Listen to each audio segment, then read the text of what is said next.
മാറാട് എത്ര പേർ കൊല്ലപ്പെട്ടു, എത്ര മനുഷ്യർ. നാടാകെ മറക്കാൻ ആഗ്രഹിക്കുന്ന കാര്യങ്ങൾ ഞാൻ അങ്ങനെ വിശദീകരിക്കുന്നില്ല. പാലക്കാട് നഗരത്തിൽ പട്ടാപ്പകൽ 10 വയസ്സ് മാത്രം പ്രായമുള്ള ഒരു പിഞ്ചു പെൺകുട്ടി സിറാജുന്നീസ പോലീസ് വെടിവെച്ചു കൊന്നത് ഓർക്കുന്നുണ്ടോ? നമ്മുടെ നാട് മറന്നതാണ്. എത്രയെത്ര അനുഭവം. 10 വയസ്സുള്ള പിഞ്ചു പെൺകുട്ടിയെ പട്ടാപ്പകൽ നഗരമധ്യത്തിൽ വെച്ച് വെടിവെച്ചു കൊന്നു കേരളത്തിന്റെ പോലീസ്. എന്താ കാരണം? നാട്ടിൽ സംഘർഷമാണ്, ലഹളയാണ്. കണ്ണിൽ കണ്ടവരെയെല്ലാം പോലീസ് വെടിവെക്കുകയാണ്. എത്ര പേർ കൊല്ലപ്പെട്ടു കേരളത്തിൽ, എത്ര പേർ പരിക്കേറ്റു. സമാധാനമായി കിടന്നുറങ്ങാൻ കഴിയാത്തൊരു കാലം. ഏത് തെരുവിൽ വെച്ചും ആരും ആക്രമിക്കപ്പെടാം, കൊല്ലപ്പെടാമെന്ന സാഹചര്യം. അങ്ങനെ ഒരു കാലായിരുന്നു നമ്മുടെ കാലം.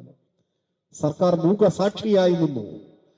അക്രമികൾക്കെതിരെ നടപടി സ്വീകരിക്കാൻ ഗവൺമെന്റിന് കഴിഞ്ഞില്ല. വർഗീയവാദികളുടെ പിന്തുണയോടെ അധികാരത്തിൽ വന്നവർക്ക് വർഗീയ അതിക്രമങ്ങൾക്ക് മുൻപിൽ മൗനികളായി നിൽക്കേണ്ടി വന്നു. ഇന്ത്യ കണ്ട ഏറ്റവും വലിയ വർഗീയവാദികളിൽ ഒരാളായ പ്രവീൺ തൊഗാഡിയ കോഴിക്കോട്ട് വന്ന് വർഗീയ വിഷം തുപ്പുന്ന ഒരു പ്രസംഗം നടത്തി. സ്വാഭാവികമായും പോലീസ് കേസെടുത്തു. ഉടനെ RSSന്റെ കാര്യാലയത്തിൽ നിന്നും അന്ത്യശാസനം വന്നു. ഇപ്പൊ പിൻവലിച്ചോളണം കേസ്. പിൻവലിച്ചു, നിസ്സഹായമായി പിൻവലിച്ചു. തിരുവനന്തപുരം MG കോളേജിൽ RSS ക്രിമിനൽ സംഘം കടന്നു കയറി അക്രമം അഴിച്ചുവിട്ടു. അതിനിടയിൽ ഒരു പോലീസുകാരനെ ബോംബെറിഞ്ഞ് കൊല്ലാൻ ശ്രമിച്ചു. ബോംബ് പൊട്ടി പോലീസുകാരന്റെ ഒരു കാല് ചിതറിപ്പോയി. സ്വാഭാവികമായും പോലീസ് വധശ്രമത്തിന് കേസെടുത്തു. RSSന്റെ തിട്ടൂരം വന്നു. ഇപ്പോ ഈ മണിക്കൂറിൽ പിൻവലിക്കണം, നാളേക്ക് വെക്കാൻ പറ്റില്ല, കേസ് പിൻവലിക്കണം. കേരളത്തിന്റെ ചരിത്രത്തിൽ ആദ്യമായി ഒരു പോലീസുകാരന് നേരെ നടന്ന വധശ്രമം, ബോംബാക്രമണം നിസ്സഹായമായി പിൻവലിക്കേണ്ടി വന്നു കേരളത്തിലെ പോലീസിന്, ഉമ്മൻചാണ്ടിയുടെ ഗവൺമെന്റിന്.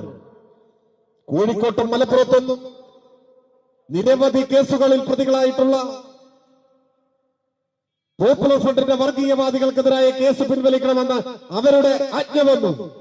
അതും പിൻവലിച്ചു. ഇരു വർഗീയവാദികൾ കേരളത്തിൽ സർക്കാരിനെ നയിച്ച ഒരു കാലം. RSS മറ്റു വർഗീയ സംഘടനകളും സർക്കാരിനെ വരച്ച വരയിൽ നിർത്തിയ കാലം. അതുകൊണ്ട് വർഗീയ അതിക്രമങ്ങളുടെ മുൻപിൽ നടപടി സ്വീകരിക്കാനാവാതെ, ജനങ്ങളുടെ സ്വത്തിനും ജീവനും സംരക്ഷണം നൽകാനാവാതെ സർക്കാർ നിസ്സഹായമായി നിൽക്കുന്ന ഒരു കാലം. ഇപ്പോഴും ഈ കൂട്ടരൊക്കെ നമ്മുടെ നാട്ടിലുണ്ട്, അനങ്ങില്ല. നാടിന്റെ സമാധാനം തകർക്കുന്ന നിലയിൽ ഒരു ചുവട് വെച്ചാൽ പിടിച്ചു കെട്ടാനുള്ള കരുത്ത് കേരളത്തിൽ ഇടതുപക്ഷത്തിനുണ്ട്. അതാണ് പ്രത്യേകത. പക്ഷെ ഇപ്പോ UDF LDFനെ എങ്ങനെയെങ്കിലും അധികാരത്തിൽ നിന്ന് മാറ്റാൻ, കേരളം പിടിക്കാൻ ഇതേ വർഗീയവാദികളുടെ തോളിൽ കൈയിട്ട് നിൽക്കുകയാണ്. കോൺഗ്രസിന്റെ ഒരു കൈ RSSന്റെ തോളിലും മറുകൈ ജമാഅത്തെ ഇസ്ലാമിയുടെ തോളിലുമാണ്. ഇരു വർഗീയതയെ കെട്ടിപ്പുണരാനാണ് ശ്രമിക്കുന്നത്. വീണ്ടും UDF അധികാരത്തിൽ വന്നാലോ, വർഗീയ കലാപങ്ങളുടെ, സംഘർഷങ്ങളുടെ, പോലീസ് വെടിവെപ്പുകളുടെ ആ അരക്ഷിതകാലം തിരികെ വന്നാലോ സമാധാനമായി കിടന്നുറങ്ങാൻ കഴിയില്ല. അതാണ് കാലം. ഇത് നാട് വിലയിരുത്തേണ്ടതായിട്ടുണ്ട്. ഞാൻ കൂടുതൽ ദീർഘിപ്പിക്കുന്നില്ല.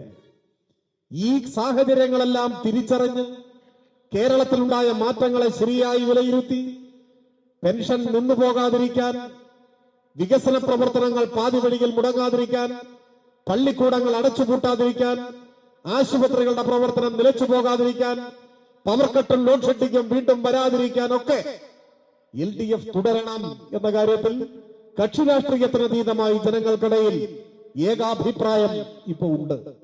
അത് കൂടുതൽ പ്രകടമായി വരികയാണ്. നിങ്ങൾക്ക് ഇപ്പൊ ശ്രദ്ധിച്ചിട്ടുണ്ടാവും, കഴിഞ്ഞ ഒരാഴ്ച കേരളത്തിലെ പത്രമാധ്യമങ്ങളിൽ ഏറ്റവും വിവാദപൂർവ്വം ഉയർന്നു വന്ന വാർത്ത എന്തായിരുന്നു? കണ്ണൂർ ലോകസഭാംഗം KPCCയുടെ പഴയ പ്രസിഡന്റ് ശ്രീ K സുധാകരൻ തെരഞ്ഞെടുപ്പിൽ മത്സരിക്കണമെന്ന് വാശി പിടിക്കുന്നു. അതായിരുന്നു. ഹൈക്കമാൻഡ് സീറ്റ് കൊടുക്കുന്നില്ല. അവസാനം ചാനലുകൾ റിപ്പോർട്ട് ചെയ്തു ഇദ്ദേഹം സ്വന്തമായി ഒരു പാർട്ടി ഉണ്ടാക്കി മത്സരിക്കാൻ പോകും. കണ്ണൂർ, കാസർഗോഡ് മണ്ഡലങ്ങൾ ജില്ലയിലെ 15 സീറ്റുകളിൽ സ്വന്തമായി മത്സരിക്കാൻ പോകും. BJPയുമായി സഖ്യം ചെയ്യാൻ പോകും. അപ്പൊ അവരുമായി സംസാരിച്ചു എന്ന് അവരും പറഞ്ഞു. എന്നാൽ ഒടുവിൽ ഡൽഹിയിലേക്ക് വിളിച്ച ചർച്ചയ്ക്ക് ശേഷം അദ്ദേഹം നിരാശനായി ദുഃഖിതനായി മടങ്ങി. അദ്ദേഹത്തിന് സീറ്റ് കിട്ടിയില്ല, അദ്ദേഹം മത്സരിക്കുന്നുമില്ല. എന്താ കാര്യം എന്ന് മനസ്സിലായത്? വലിയ ശൗര്യത്തിൽ പോയതാണ്. മാധ്യമങ്ങളെല്ലാം റിപ്പോർട്ട് ചെയ്തു. സ്വന്തമായി പാർട്ടി രൂപീകരിച്ച് മത്സരിക്കാൻ പോകുന്നു. അത് കോൺഗ്രസിനെ വരച്ചവരയിൽ നിർത്താൻ വേണ്ടിയിട്ടാണ്, സീറ്റ് നേടിയെടുക്കാനാണ്. അങ്ങനെയെല്ലാം പോയ ആള് നിരാശനായി ദുഃഖിതനായി സീറ്റും വേണ്ട മത്സരിക്കുകയും ചെയ്യുന്നില്ല എന്ന് പറഞ്ഞ് തിരിച്ചു. എന്താ കാരണം? ഡൽഹിയിൽ വിളിപ്പിച്ചിട്ട് കോൺഗ്രസിന്റെ അഖിലേന്ത്യാ പ്രസിഡന്റ് മല്ലികാർജുന ഖാർഗെ അദ്ദേഹത്തിന്റെ മുൻപാകെ അദ്ദേഹത്തെ വിളിച്ചിരുത്തിയിട്ട് പറഞ്ഞു അത്രേ, സുധാകർജി, നിങ്ങൾ മത്സരിക്കണമെന്ന് വാശി പിടിക്കുന്നത് 100 സീറ്റ് കിട്ടുന്നതാണല്ലോ അവകാശവാദം, മുഖ്യമന്ത്രിയാകാൻ വേണ്ടിയാണ് എന്ന് എനിക്കറിയാം. അപ്പൊ അദ്ദേഹം ഒരു ഊറിയ ചിരി ചിരിച്ചു. ആ ചിരിച്ച സുധാകർജിയുടെ മുന്നിലേക്ക് ഖാർഗെജി ഒരു ഫയൽ വെച്ചു കൊടുത്തു. എന്താണ് ഫയൽ? 50 കോടി കൊടുത്തു കൊണ്ടുവന്ന കനകോലു ഈ കഴിഞ്ഞ ദിവസം ശാസ്ത്രീയമായി ഒരു ടീമിനെ വെച്ച് നടത്തിയ സർവേയുടെ റിസൾട്ടാണ്. കേരളത്തിലെ ഒരു സർവേയുടെ റിസൾട്ടാണ്. ആ റിസൾട്ട് പ്രകാരം കേരളത്തിൽ ഇപ്പോൾ UDF 42 MLA-മാരുണ്ട്. കനകോലുവിന്റെ ഒടുവിലത്തെ സർവേ പ്രകാരം ആ 42-ൽ ഒരു 10 എണ്ണം കൂടി കുതാകവാ. അതാണ് സംഭവം, മനസ്സിലായത്? അപ്പൊ മൊത്തം 32. അപ്പൊ 32 MLA-മാരിൽ ഒരാളായി വരണോ നിയമസഭയിൽ? വേണ്ട, ഞാൻ പാർലമെന്റിൽ തന്നെ ഇരുന്നോളാം, അടുത്ത വണ്ടിക്ക് കയറി തിരിച്ചിങ്ങോട്ട്. ഇതാണ് സംഭവിച്ചിട്ടുള്ളത്. കേരളം ഈ തവണ വോട്ട് ചെയ്യുന്നത് കക്ഷി രാഷ്ട്രീയം മാത്രം നോക്കിയിട്ടല്ല. രാഷ്ട്രീയമൊക്കെ പലതും ഉണ്ടാവും. തിരുവട്ടിലും കുമളിയിലും ഒക്കെ പല രാഷ്ട്രീയ ചിന്താഗതികളുള്ളവരുണ്ടാവും. ഉണ്ടായിക്കോട്ടെ, ഒരു വിരോധവുമില്ല. പക്ഷെ ഇത്തവണ വോട്ട് രാഷ്ട്രീയ പരിഗണനകൾ മാത്രം നോക്കിയല്ല, പിന്നെയോ നാടിനു വേണ്ടിയാണ്. നാടിനു വേണ്ടി, കേരളത്തിനു വേണ്ടിയാണ്. പെൻഷൻ മുടങ്ങാതിരിക്കാൻ, സ്കൂള് പൂട്ടാതിരിക്കാൻ, പാഠപുസ്തകം മുടങ്ങാതിരിക്കാൻ, പവർ കട്ട് വരാതിരിക്കാൻ, റോഡുകളിൽ കുണ്ടും കുഴിയും ഉണ്ടാകാതിരിക്കാൻ, ഈ നാട് സമാധാനം പുലരുന്ന നാടായി തുടരാൻ, അതിനാണ്. അപ്പൊ LDF-ന് വോട്ട് ചെയ്യുക എന്ന് പറഞ്ഞാൽ ഇത്തവണ അർത്ഥം കേരളത്തിന് വോട്ട് ചെയ്യുക എന്നാണ്. Vote four LDF, vote four Kerala, അതാണ് അർത്ഥം. ഇവിടെ സലീംകുമാർ ജയിക്കുക എന്ന് പറഞ്ഞാൽ പീരുമേട് ജയിച്ചു എന്നാണ് അർത്ഥം. നമ്മുടെ നാട് ജയിച്ചു എന്നാണ് അർത്ഥം. ഇവിടെ ഇടതുപക്ഷ ജനാധിപത്യ മുന്നണിയുടെ സാരഥിയായി വിധി തേടുന്നത് വാക്കുകൾക്കും മുഖവുരകൾക്കുമെല്ലാം അതീതമായി നിങ്ങളുടെ പ്രിയങ്കരനായിട്ടുള്ള സഖാവ് K. സലീംകുമാറാണ്. കഴിഞ്ഞ തവണ നമ്മൾ വിജയിപ്പിച്ചത് പ്രിയപ്പെട്ട വാഴൂർ സോമനയായി. അദ്ദേഹം നമ്മോട് വിട പറഞ്ഞു. അദ്ദേഹത്തിന്റെ സ്വപ്നങ്ങൾ പൂർണ്ണതയിലെത്തിക്കാൻ, പുതിയ തുടക്കങ്ങൾ ഈ മണ്ണിൽ സൃഷ്ടിക്കാൻ, അതിനെല്ലാം പരമയോഗ്യനായിട്ടുള്ള, നമ്മുടെ കാലത്ത് പൊതുപ്രവർത്തനത്തിന്റെ ഉത്തമ മാതൃകയായി ധൈര്യസമേതം ഉയർത്തി കാണിക്കാവുന്ന പേരാണ് സഖാവ് K. സലീംകുമാറിന്റെ പേര്.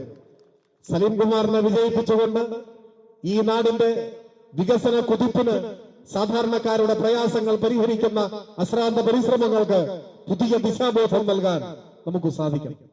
അതിൽ തൽക്കാലം രാഷ്ട്രീയത്തിന് അതീതമായി നിലപാട് സ്വീകരിക്കാൻ ഇവിടുത്തെ എല്ലാ വോട്ടർമാരെയും നിങ്ങൾ പ്രേരിപ്പിക്കണം.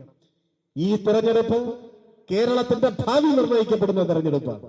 അതോടൊപ്പം എല്ലാ വിഭാഗം ജനങ്ങളുടെയും ആ പ്രാധാന്യത്തോടെ വിധിയെഴുതാൻ ഈ നാട്ടിലെ ജനങ്ങളെ പ്രേരിപ്പിക്കുന്നതിന് വിശ്രമമില്ലാതെ ഈ നിമിഷം മുതൽ 9-ാം തീയതി വൈകുന്നേരം വരെ രംഗത്തുണ്ടാവണം എന്ന് നിങ്ങളോട് വിനയപൂർവ്വം അഭ്യർത്ഥിച്ചുകൊണ്ട് ഈ നിയോജക മണ്ഡലം കൺവെൻഷൻ ഔപചാരികമായി ഉദ്ഘാടനം ചെയ്യുന്നതായി അറിയിച്ചുകൊണ്ട് ഞാൻ എന്റെ എളിയ വാക്കുകൾ അവസാനിപ്പിക്കുന്നു. അഭിവാദം.